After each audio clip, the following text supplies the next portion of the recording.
तो फार्माकोलॉजी में टॉपिक है केमोथेरेपी। और केमोथेरेपी के अंदर जो आज हम स्टडी करने वाले हैं, डिस्कस करने वाले हैं अबाउट एंटीवायरल ड्रग्स, है ना। एंटीवायरल ड्रग्स मतलब ऐसी दवाएं जो वायरल इन्फेक्शन को ठीक करने में मदद करती हों, राइट। अब वायरल इन्फेक्शन देखो, अभी तक हम लोगों ने एंटीबायोटिक पढ़ लिया, अमीनोग्लाइकोसाइड पढ़ लिया, मैक्रोलाइड पढ़ लिया, एंटी ट्यूबरकुलर पढ़ लिया, सब कैसी थी? एंटी बैक्टीरियल थी। उसके बाद हम लोगों ने एंटी फंगल पढ़ा, राइट। तो जो वायरस है भाई, ये भी वायरल इन्फेक्शन से होता है। फंगल इन्फेक्शन से फंगस से फंगल इन्फेक्शन, बैक्टीरिया से बैक्टीरियल इन्फेक्शन, ठीक है।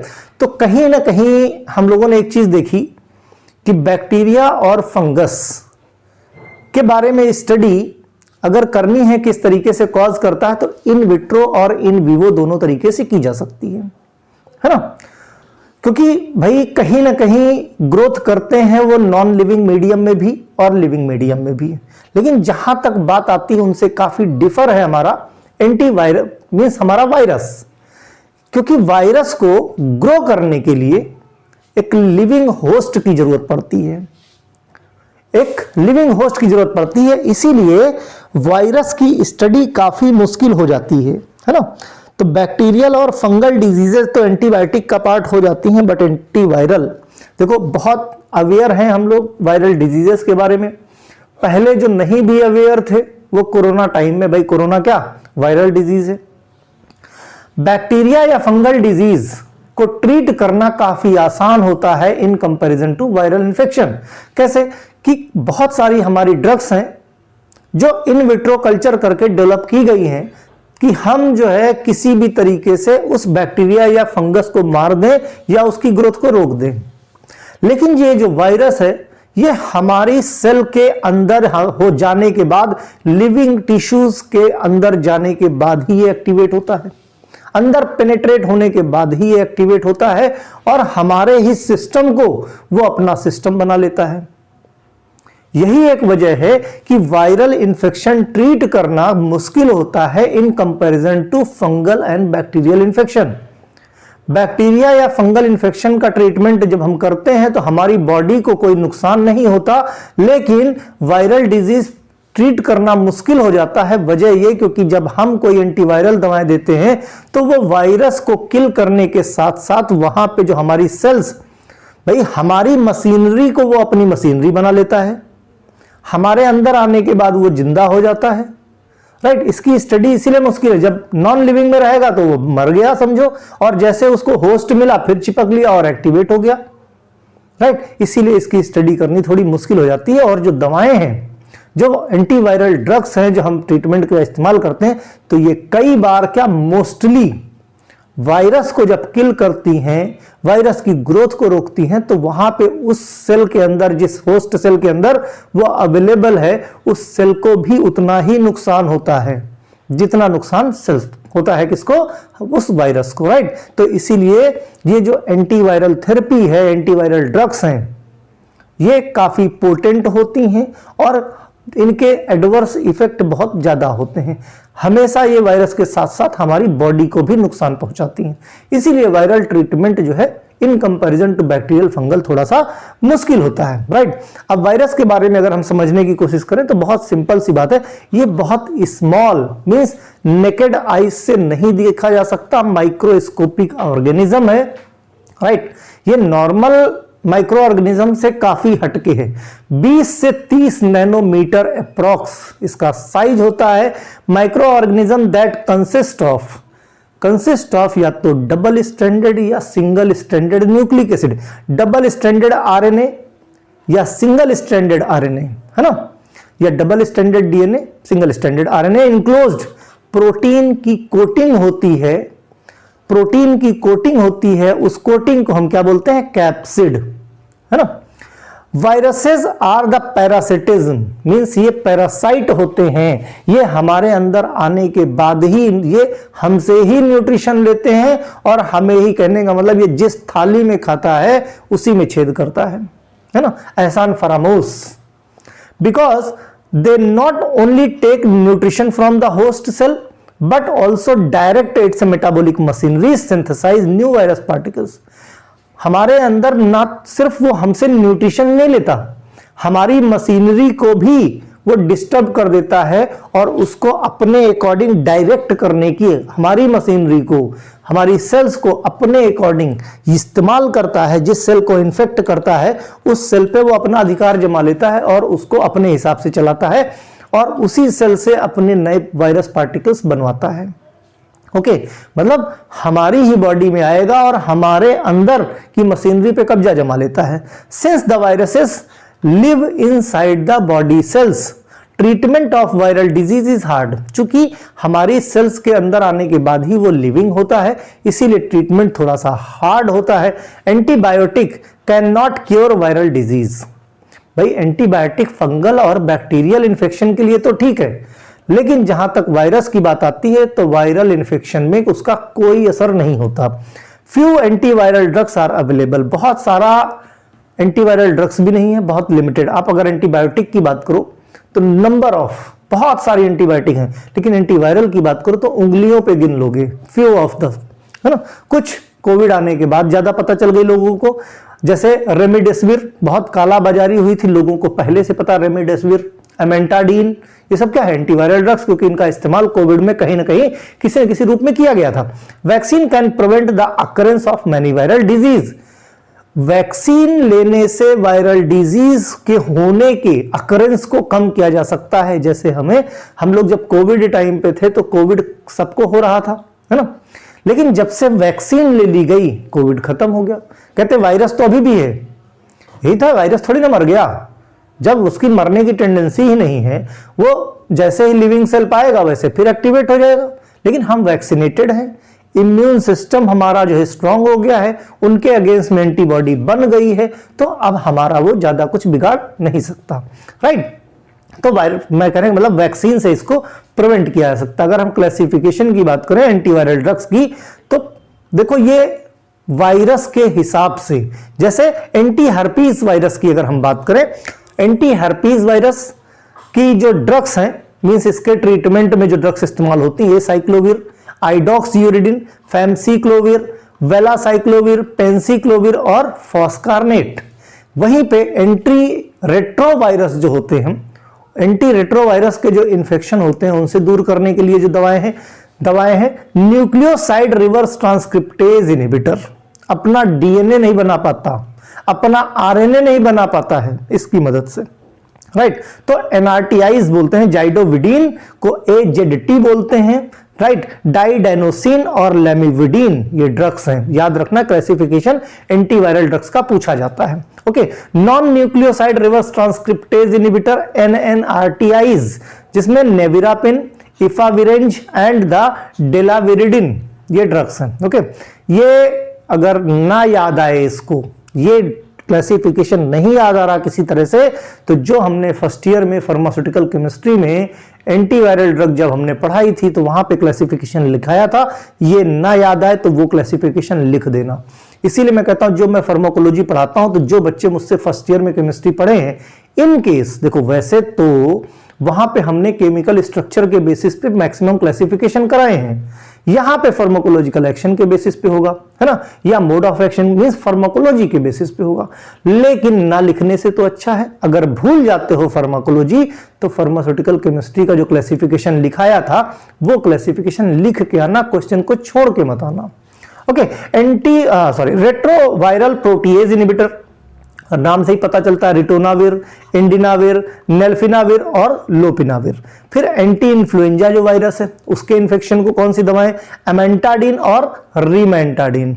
नॉन सेलेक्टिव एंटीवायरल मींस किसी भी वायरस को कुछ नहीं सोचना है, रिबाविरिन, लेमिविरिन और इंटरफेरॉन अल्फा, है ना। तो ये जो ड्रग्स हैं ये दी जाती हैं वायरल इन्फेक्शन के ट्रीटमेंट में। अब शुरुआत करते एंटी हर्पीज वायरस, जिसके लिए जो दवा है हमारी कौन सी, एसाइक्लोविर, है ना।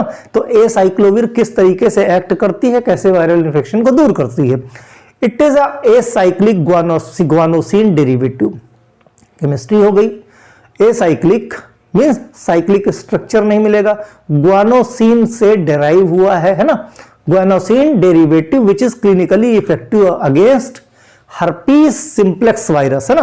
तो हर्पीज सिंप्लेक्स वायरस चाहे 1 हो चाहे 2 हो, या वेरिसेला जूस्टर वायरस जिसको हम VZV बोलते हैं, तो ऐसे वायरस के इन्फेक्शन में, है ना, एसाइक्लोविर का ट्रीटमेंट प्रोटोटाइप की ड्रग है। बाकी रेस्ट ऑफ जितनी भी ड्रग्स हैं, जैसे देखो एंटी हर्पीज वायरस में हम क्या पढ़ रहे हैं, एसाइक्लोविर। तो ये रेस्ट ऑफ जितनी भी ड्रग्स हैं, कोई भी ड्रग पूछ ली जाए तो आपको ऐसे ही लिखना है, राइट, जो मैं बता रहा हूं। जहां एसाइक्लोविर है वहां पे वो नाम चेंज कर देना, बस बाकी सब कुछ सेम रखना। ड्रग बाय ड्रग अगर मैं पढ़ाने जाऊंगा तो तुम्हारे लिए बहुत लेंदी हो जाएगा और याद करना मुश्किल। तो सिंपल और ब्रीफ वे में जो चीजें समझ में आए उतनी चीजें, है ना।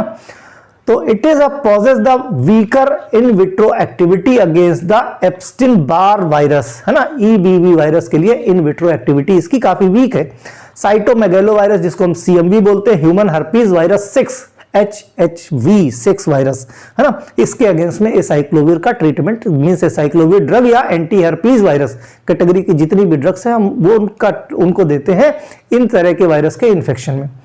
किस तरीके से वर्क करती है, अगर हम मैकेनिज्म की बात करें, मोड ऑफ एक्शन की बात करें, वैसे तो मोड ऑफ एक्शन आपके यहां रिक्वायर्ड नहीं है, लेकिन अगर हम केमोथेरेपी की बात करें तो जहां जहां मैंने पढ़ाया है वहां वहां लिख देना, बहुत सिंपल वे में पढ़ाया। Okay, it is required the virus specific enzyme, it is required a virus specific enzyme for the conversion of active metabolite that inhibit the DNA synthesis.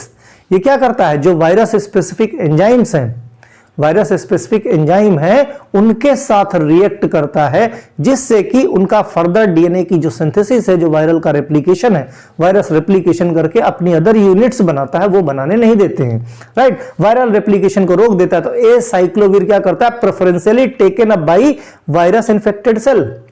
तो एसाइक्लोविर इंजेक्शन दिया हमने या एसाइक्लोविर की हमने tablet दी, ये क्या करेगा, हर्पीज वायरस स्पेसिफिक थायमिडीन काइनेज जो एंजाइम है उसको ये इंटरफेयर करेगा।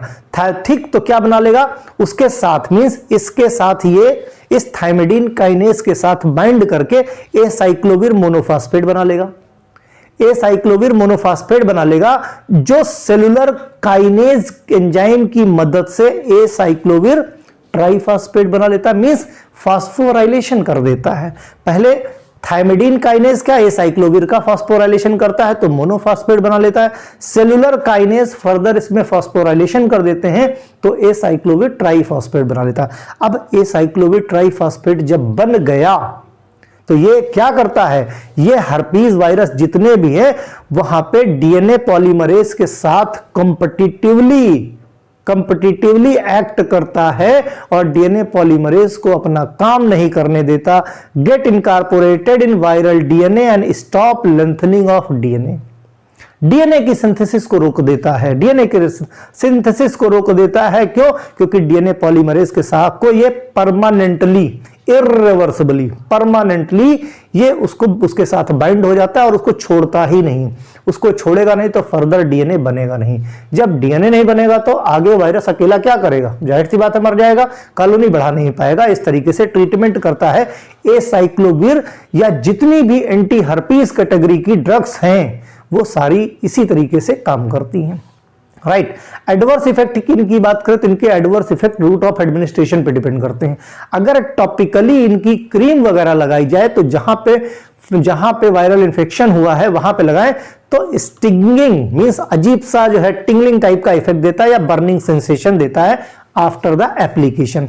ओरल रूट से अगर हम देते हैं तो हेडेक, नोजिया और कुछ सेंट्रल नर्वस सिस्टम इफेक्ट जैसे हेलोसिनोजन हो गया, साइकिक इफेक्ट हो गया, ऐसे इफेक्ट रिपोर्ट किए गए हैं कि ऐसी समस्याएं भी आती हैं।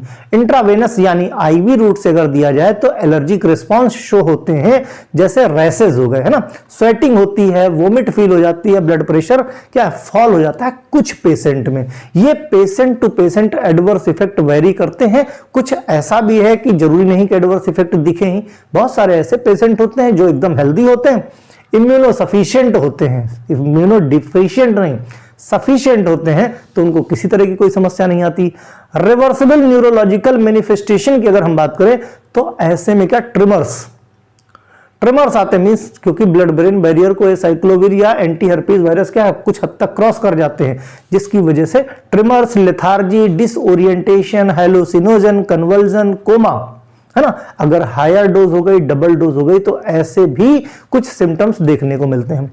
इंडिकेशन की बात करें अगर एंटी हर्पीज ड्रग्स की या एसाइक्लोविर का, तो जेनाइटल हर्पीज सिंप्लेक्स वायरस के इन्फेक्शन को ठीक करते हैं।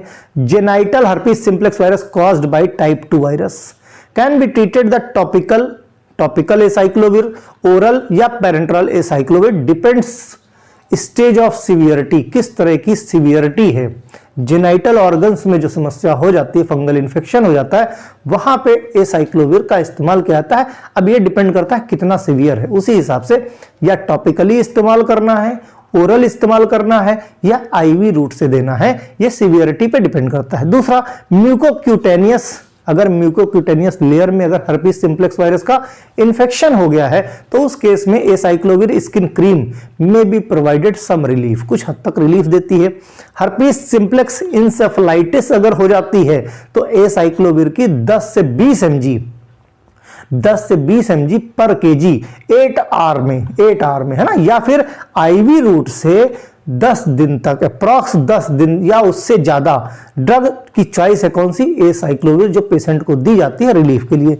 हर्पीज जूस्टर वायरस की बात करें, जैसे वारिसेला जूस्टर वायरस बहुत लेस ससेप्टेबल होता है, मींस एसाइक्लोविर का बहुत ज्यादा असर वारिसेला जूस्टर वायरस पे नहीं होता है, लेकिन फिर भी काफी हद तक असर करता है ना। तो ओरल थेरेपी दी जाती है विद 800 mg दिन में 5 बार। बेनिफिशियल इफ स्टार्टेड अर्ली, अगर जैसे ही वारिसेला जूस्टर वायरस का इन्फेक्शन हुआ है पेशेंट पे, अगर पता चल जाए तो उस कंडीशन में अर्ली स्टेज ट्रीटमेंट देने से पेशेंट के ठीक होने के चांसेस बढ़ जाते हैं।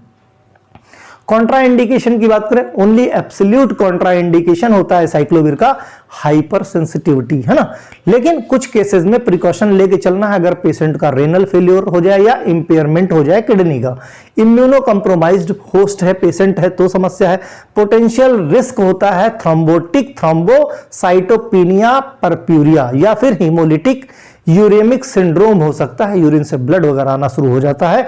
तो ऐसे पेशेंट को एंटीवायरल ड्रग में एंटी हर्पीज कैटेगरी की ड्रग स्पेशली एसाइक्लोविर नहीं देते हैं, राइट। अब एंटी रेट्रोवायरस कैटेगरी की ड्रग की अगर हम बात करते हैं, तो these drugs active against the immunodeficiency viruses, जिसको हम बोलते हैं HIV। बेसिकली रेट्रोवायरस होता है ना ये सब, तो HIV वायरस के अगेंस्ट में हम उसके जैसे किसी को HIV का इन्फेक्शन हो जाए तो क्या है, उसके ट्रीटमेंट में हम देते हैं antiretroviral drugs. They are useful prolong and improve the quality and life postponing the complication, means HIV या एड्स की वजह से जो लाइफ में कॉम्प्लिकेशंस आते हैं, उन कॉम्प्लिकेशंस को हम कई साल दूर कर सकते हैं। देखो वायरस तो नहीं मरने वाला है ना, परमानेंट तो इलाज नहीं है, लेकिन यह है कि जो प्रॉब्लम्स आने वाली हैं लाइफ में, वो प्रॉब्लम्स काफी दूर की जा सकती हैं है इसके इस्तेमाल से। जैसे जो ड्रग है जाइडोविडीन की बात करें, ड्रग्स नंबर ऑफ ड्रग्स, हम प्रोटोटाइप ड्रग की बात करते हैं। जिस तरह जाइडोविडीन एक्ट करेगी, वैसे ही बाकी के rest of anti retroviral drugs जितनी भी होंगी वो इसी तरह इनका एक्शन होगा। थाइमिडीन एनालॉग होता है AZT या एजाइडोथाइमिडीन, है ना, चूंकि थाइमिडीन की तरह एक्ट करता है, उसका एनालॉग होता है। AZT इन शॉर्ट होता है। सिंथेसाइज हुआ 1964 में। किसने किया था synthesize? Jerome P Horwitz, potential anti cancer drug के रूप में। मींस ये एंटी कैंसर और एंटी HIV ड्रग होती है। इसको हम फर्स्ट HIV ड्रग के तौर पे भी जानते हैं, जाइडोविडीन को। ओके, ये बेसिकली वर्क कैसे करता है? वर्क करता है न्यूक्लियोसाइड रिवर्स ट्रांसक्रिप्टेज इनहिबिटर, जो वायरस के अंदर जो है न्यूक्लियोसाइड रिवर्स ट्रांसक्रिप्टेज एंजाइम होता है, उसको ये इनहिबिट कर देता है। केमिकली अगर हम बात करें जाइडोविडीन को 3-एजाइडो 3-डीऑक्सीथाइमिडीन के नाम से भी जानते हैं इसको। मींस अगर अदर नेम ऑफ थाइमिडीन पूछ लिया जाए तो आप ये नाम लिख सकते हो, या एजाइडोथाइमिडीन या AZT, जो भी ऑप्शन है उस ऑप्शन पे टिक कर सकते हो। ओके, किस तरीके से वर्क करता है? तो basically after phosphorylation of the host cell zidovudine triphosphate, जैसे एसाइक्लोविर का फास्फोराइलेशन हुआ था तो पहले क्या बना था? सेलुलर काइनेज की मदद से ए साइक्लोविर मोनोफॉस्फेट, फिर सेलुलर काइनेज की मदद से ए साइक्लोविर ट्राइफॉस्फेट बना था। वैसे ही जाइडोविडिन का भी फॉस्फोराइलेशन होता है और जाइडोविडिन भी ट्राइफॉस्फेट बना लेता है सिलेक्टिवली। इसकी बना के क्या करेगा, ये भी वायरल का reverse transcriptase preferentially DNA polymerase को इनहिबिट कर लेगा। राइट, कैसे, देखो जाइडोविडिन सेलुलर काइनेज की मदद से जाइडोविडिन ट्राइफॉस्फेट बना लेता है ना। तो zidovudine activate by the cellular enzyme, जो सेलुलर काइनेज एंजाइम है ये जाइडोविडिन को एक्टिवेट करता है और एक्टिवेटेड प्रोडक्ट क्या होता है, जाइडोविडिन ट्राइफॉस्फेट। तो जब हम जाइडोविडिन की ड्रग पेशेंट को देते हैं तो जो सेल इन्फेक्टेड होता है वो सेल अपटेक कर लेता है ना। सभी सेल नहीं अपटेक कर लेती, जहां पे जो सेल्स वायरल इन्फेक्टेड है वो सेल अपटेक कर लेती है किसका, जाइडोविडिन का। वहां पे जो एंजाइम है सेलुलर काइनेज वो इसको एक्टिवेट करता है, एक्टिवेट करके जाइडोविडिन ट्राइफॉस्फेट बना लेता है। ओके, फिर zidovudine triphosphate act as competitive inhibitor, किसका कॉम्पिटिटिव इनहिबिट करेगा, reverse transcriptase in place of deoxythymidine triphosphate बना देता है। मींस जो रिवर्स ट्रांसक्रिप्टेज है वो क्या बनाएगा, डीऑक्सीथाइमिडीन। तो inhibition of viral transcriptase act the competitive substrate reverse transcriptase incorporated into pro viral DNA, pro viral DNA के अंदर इनकॉर्पोरेट हो जाएगा डीऑक्सीथाइमिडीन। राइट, न्यूक्लियोसाइड एनालॉग करता है काम जाइडोविडिन ट्राइफॉस्फेट, देन इनकॉर्पोरेट हो जाएगा कहां पे, डीएनए की चेन में, डीएनए की चेन में जाके फिट हो जाएगा, जिसकी वजह से आगे का स्टेप होने नहीं देगा, चेन टर्मिनेशन हो जाएगा। मींस जो डीएनए की लेंथनिंग होती है वो लेंथनिंग रुक जाएगी, लेंथनिंग ऑफ द डीएनए रोक देता है, जिसकी वजह से रेप्लिकेशन भी नहीं होगा और नया वायरस नहीं बन पाएगा। और जो वायरस है उसके अंदर भी पुराना डीएनए खत्म हो जाएगा, नया डीएनए बन नहीं पाएगा, वो भी कोलैप्स कर जाएगा। इस तरीके से हमारा जाइडोविडिन वर्क करता है। इंडिकेशन की बात करें तो जाइडोविडिन एचआईवी इन्फेक्शन पेशेंट में कॉम्बिनेशन में भी दिया जा सकता है at least 2 other anti retroviral drugs.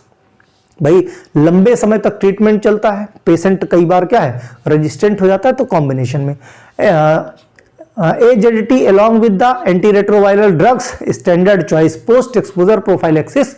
HIV में भी इसका इस्तेमाल करते हैं। अगर हम कॉन्ट्रा इंडिकेशन की बात करें, अगर किसी पेशेंट का बोन मैरो सप्रेशन है या बोन मैरो डिप्रेशन है तो ऐसे पेशेंट को जाइडोविडिन ड्रग का इस्तेमाल नहीं करते, जाइडोविडिन ड्रग नहीं देते। कोई पेशेंट एलर्जिक है, वो हाइपर सेंसिटिव है जाइडोविडिन से, तो ऐसे पेशेंट को भी नहीं देना है। प्रेगनेंसी के केस में कई बार दिया जा सकता है, मींस ऐसा कोई रिकॉर्ड नहीं, बस प्रिकॉशन लेना है प्रेगनेंसी और लैक्टेशन में। अगर डोज की बात करें तो एडल्ट डोज क्या है, 200 mg TID मींस 3 बार देना है, 1 to 2 mg पर kg पर डोज। Q4H IV रूट से देना है, Q4H मतलब 4 आवर्स में, एवरी 4 आवर्स में, है ना। पीडियाट्रिक डोज की बात करें तो 90 से 180 mg पर kg।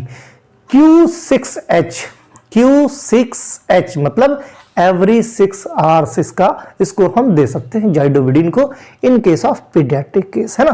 तो ये हमारा एंटीवायरल कंप्लीट हो गया। एंटीवायरल मींस इतना मोर देन सफिशिएंट है। एक ड्रग हमने एंटी हर्पीस की एक्सप्लेन कर दी, एक हमने एंटी रेट्रोवायरस की कर दी, है ना। तो इतना सफिशिएंट। अगर वायरस पे आता है या वायरल ड्रग्स पे शॉर्ट नोट आता है तो क्लासिफिकेशन के साथ आप एक्सप्लेन कर देते हो, सफिशिएंट कंटेंट है। ओके, कुछ ना समझ में आया तो कमेंट करो। बाय।